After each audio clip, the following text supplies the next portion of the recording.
Children have reportedly been killed in strikes on Nuseirat. According to the Gaza Civil Defense Agency, it comes amid reports of 8 trucks from Egypt being looted amid continued concerns over famine.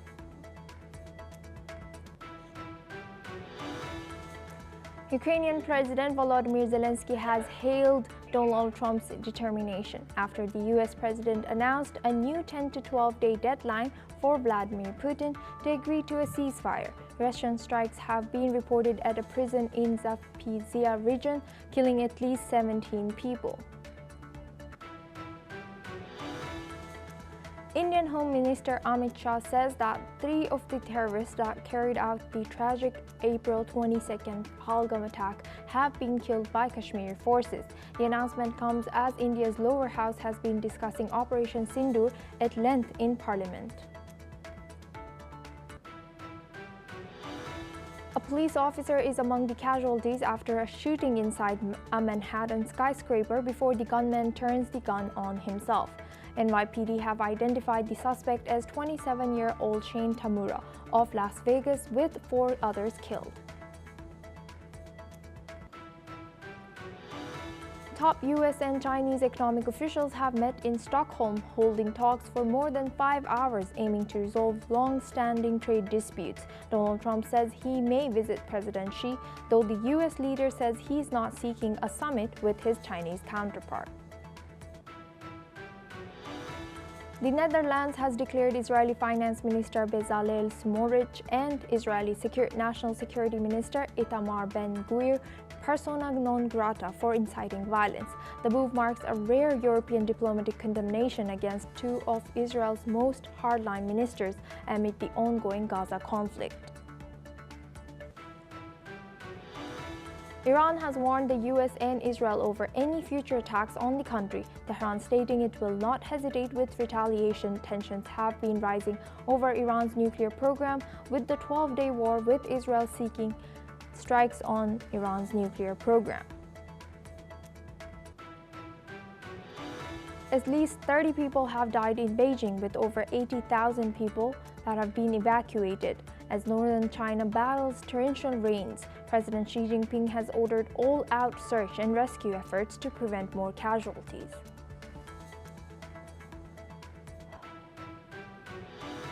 Kyrgyzstan has banned the online pornography and imposed state control over internet traffic under new laws signed by President Sadir Japarov, according to his office. The legislation aimed at protecting moral and ethical values also gives the Ministry of Culture authority to block websites, while a state monopoly on international internet access begins next month on August 15th.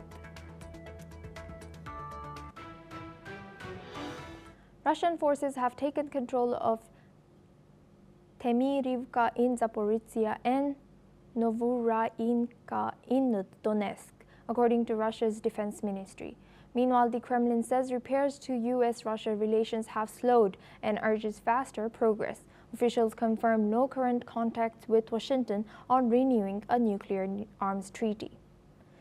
They also declined to comment on President Donald Trump's remarks that he's no longer interested in talks with Putin. Moscow has taken note of Trump's shorter ceasefire deadline for Ukraine. Still, the Kremlin insists its military operation continues, but says it remains open to peace talks that respect Russia's interests. Now we're joined by Matti Zweig. He's a geopolitical expert, joins us live from Israel. Thank you, Matti, for joining us today. Welcome to NewsX World. Now, given the current geopolitical tensions, what do you think are the potential risks of further deteriorating U.S.-Russia relationships? Well, first, thank you for having me. This war has been on course for 3.5 years. I think many efforts has been done in the last 6 months to change the course of the things from the Trump side.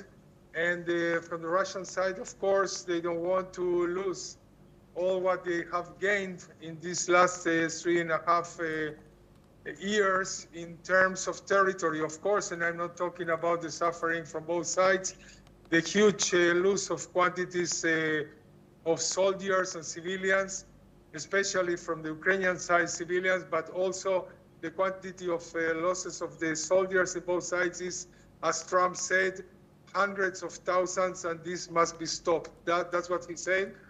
The question is, there are so many parameters that they are not being taken, like the developings that they are going to be after that the ceasefire is going to be on the place, because nobody's really telling anyone what is the next step. If it's going to recognize some of the territories that have been captured by Russia, or from the Ukrainian side, if they're going to recognize something that has been going on since 2014, like the Crimea annexation. And then everyone is afraid that if they are going to stop, everything is going to be resumed some months after that, because the main points have not been solved. And this also something that they have been talking for a long time also is, what are the interests of Trump in doing what he's doing, is also trying to reach places in Ukraine that they have rare earths and a lot of minerals and things that they have signed with Zelensky finally after all the misunderstandings from the beginning. And also there are a lot of these rare earths from the lands conquered by the Russian side. And there is also a kind of narrative that both sides are not changing, which is the Russophile or not Russophile areas that can be staying from the Russian side, from the Ukrainian side, and what is historically what belongs to every one of them. Until they don't go to the core of the things, I think there are too much interest for to continue the war, unfortunately, and from the Russian side to gain more and more territories, and from the Ukrainian side not to recognize some Russian so-called rights that they have on what it was the borders of Ukraine after 1991. So that's the situation today. Yes, and Maddie, now looking at President Donald Trump's shorter ceasefire deadline for Russia and Ukraine to reach a ceasefire, how do you interpret this, the fact that it's the ceasefire deadline is shorter, but the attacks are continuing, and meanwhile Russia has noted that yes, the ceasefire notice has been shortened? Where in the last 8 months, 9 months, the Russians have been advanced village by village in a lot of places. The Ukrainians have been have lost most of the territories that they conquered as a leverage or a political or a leverage from the Kursk area.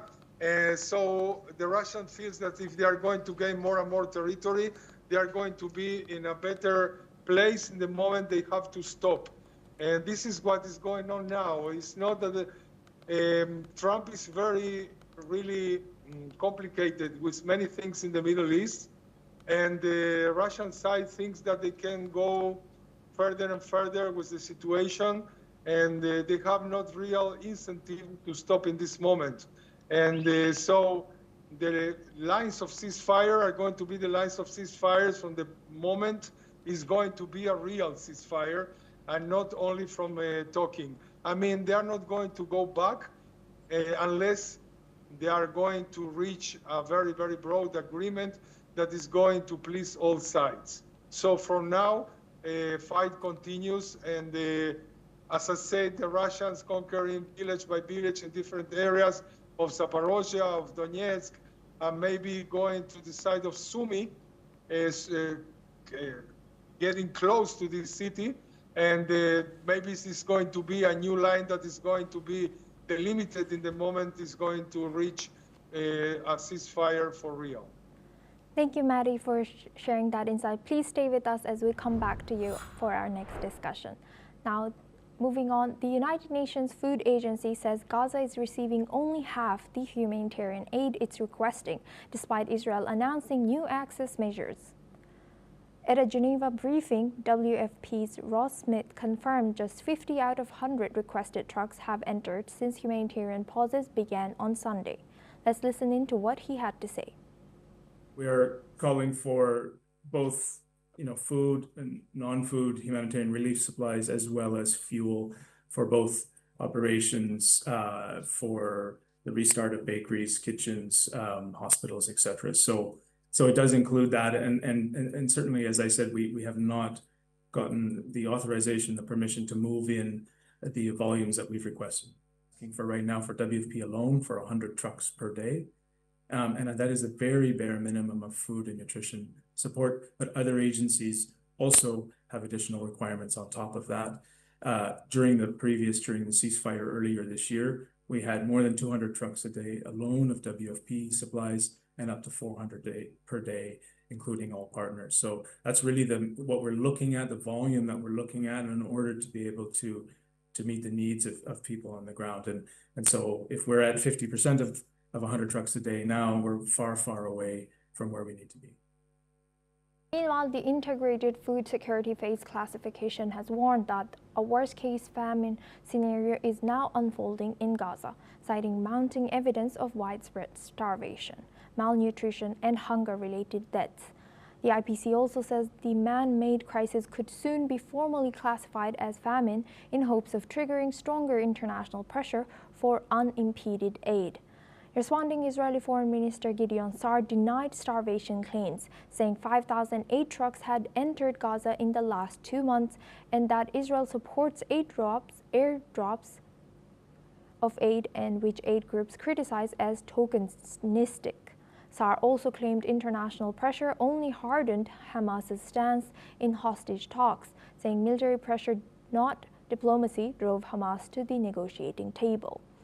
Meanwhile, the Hamas-run health ministry in Gaza says the death toll since October 7 has now exceeded 60,000 people, nearly 146,000 injured, and many more feared buried, still under rubble.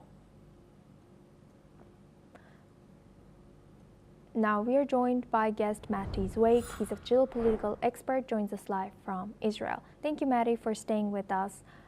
Now, what is your reaction towards a lot of organizations around the globe claiming that Gaza is on the verge of starvation, whereas the Israeli minister has denied those allegations?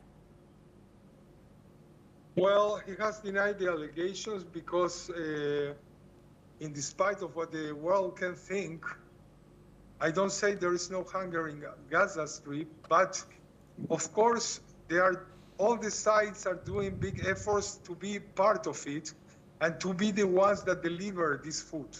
In this moment, the ones that they are really delivering the food is Israel, with about 150 to 600 trucks a day. And they are really trying to deliver all of them. In some points, they succeed. In some points, Hamas is still strong, and they just jump on the trucks, hijack the trucks, they eat part of the humanitarian aid, and they resell to the black market big parts of it, maybe 7, 8, or 9 times the price of these goods, when it's really forbidden. I mean, these goods are for free. Of course, anyway, it cannot be the perfect situation, because this is in the middle of the war. In the middle of the war, one side is not supposed to be feeding the enemy, but anyway, Israel don't want to harm the civilians from Gaza. They are trying to change this paradigm, giving for themselves with the US and another agencies, international agencies, all the humanitarian aid that they can. And they are doing this. And of course, one of the fights are not only in the ground. One of the fights is on the social nets. And in the social nets, you can put what you want. You can put any photograph you want. And then it's very hard to know what is really happening. I saw in your wonderful channel that some people talk about that the reporters are not allowed to go inside. And this is maybe part of the problem. And yes, this is part of the problem, because Israel doesn't allow people to harm themselves in the middle of a war, which can be very, very hard in these conditions for reporters. So everyone is believing only the Gaza side. So what can I say is that I know from inside Israel that the world can accuse Israel for many things, from being too harsh, from trying too much to push all the war inside, but they cannot accuse Israel of really intentionally trying to create a famine or not to give the humanitarian aid. It's exactly the opposite. So you can see it from one side or from the other side. What is for real is that Hamas cannot hold anymore the political power there because they are really harming their own people, stealing the humanitarian aid and not really being part of the solution, but being part of the problem. Yes, and Maddie, I would also like to ask, how does Israel view the role of international organizations like Red Crescent or UN in managing aid to Gazans there? Well, Israel always, in all the years, respected all the international, if it's the Red Cross or even the Red Crescent, but the question is who was helping Hamas? And the UNRWA, for instance, they were a lot of them helping Hamas. This have been proven in many ways in all the international forums. Also, the Red Crescent, in many times, having terrorists inside the ambulance instead of injured people. We know this as we know that many of them, they were hiding in mosques or in schools. So one thing is to respect international things like those ones, that they are very important. And another thing is to protect the terrorists hiding beside them. And what is very important is that the international agencies from the UN really would try to protect those agencies and not to let them be used by terrorist organizations like Hamas, that they are not really helping to solve the problems. Yes. The question, the broad problem is that Hamas should release the hostages and should finish with this war, and then the war would finish in 5 minutes. Everybody knows that, even from the right or the extreme right in Israel, not only from the center or the center left. This is not a political thing. This is a basic thing that everybody in Israel wants. Yes. And please, release the hostages and things will be much, much better, believe me. Maddie, thank you very much for sharing that insight as a geopolitical expert all the way from Israel. Now we have to move on to our next news. Thailand's army has accused Cambodia of violating an hours-old truce, saying that sporadic clashes continued despite an agreement to end the deadly fighting in the disputed border region between the two Southeast Asian countries. Following peace talks in Malaysia, both Cambodia and Thailand agreed that an unconditional ceasefire would start to end the fighting in disputed zones. Acting Thai Prime Minister Phumtham Wechayachai played down the reported ceasefire violations and said he had spoken with Cambodia's defense minister ahead of scheduled talks between military commanders from both countries. Following this, China has expressed its support. China said that it welcomed the ceasefire agreement reached by Thailand and Cambodia after leaders from the two countries agreed to a truce, which ended 5 days of combat. It also further extended support to neighboring Cambodia. Let's listen in to what he had to say. 中方支持马来西亚继续发挥东盟轮值主席国作用，以东盟方式继续推动政治解决，支持一切有利于增进互信、缓局和解的努力。作为柬埔寨和泰国的朋友和近邻，中方将同柬泰等各方保持密切沟通，根据柬泰双方意愿，继续以自己的方式做工作，为巩固停火共识发挥建设性作用。 Now we're joined for this discussion by Mark Sutherland. He's a geopolitical commentator, joins us live from London. Thank you, Mark, for joining us today. Good to see you. Now, China has continued or continuously commented actively during this combat, and it continues to do so. What is China's role and interest here? China has strong links with Cambodia. It also trades with Thailand. The Association of Southeast Asian Nations very much keeps an eye on, because it's within that region. It has, as I said, it has strong links with Cambodia. The territorial disputes that have been going on for some time, particularly involving a temple. I think the International Court ruled in Cambodia's favor around about 2013. There's also concerns about the illegal logging, they call that, also child trafficking of people, child trafficking, drugs, etc. across the border.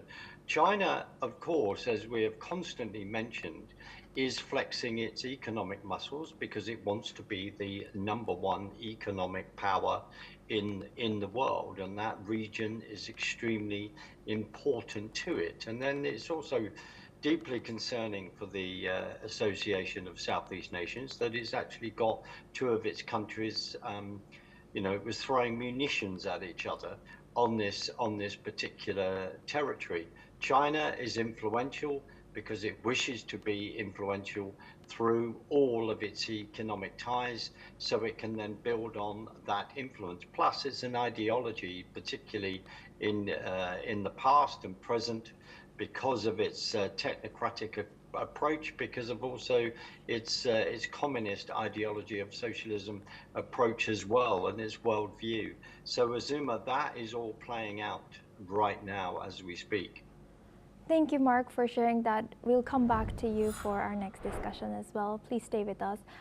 Now we move on. Protests in Angola's capital over a hike in the price of diesel have turned violent. Angolan police have said that at least 4 people have been killed in the fuel hike protests. Many people have also been arrested following these protests.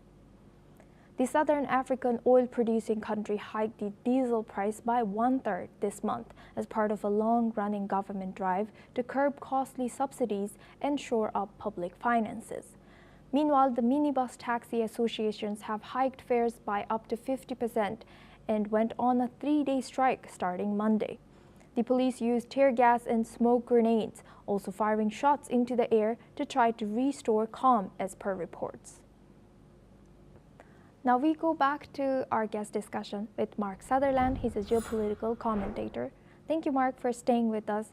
Now, given this fuel price hike and also the hike in taxi prices in Angola, do you think this can further destabilize public outrage there? What is rather interesting is that Angola has plenty of its own oil, I understand. So to then see this price of fuel go up, which has annoyed, understandably, the people of Angola, and especially as it's being launched from the capital city there at Lugana. The taxi services are at the front of pushing back and saying, no, this is affecting our business, because of course that would then be passed on to its customers. Sadly, like a number of African countries, there is constant destabilization when in fact it could be stable with all the resources that it actually has, Azuma. And I hope that this doesn't spread, but people genuinely, if you are struggling, etc., they are then concerned that this important commodity, which is oil, well then if they start to see the prices go up and up, and even if it's a small percentage, that small percentage affects individuals very, very highly. So I hope it doesn't spread, but Angola has a lot of oil. I believe it's the second biggest in the whole of Africa. So that is what has to be examined here.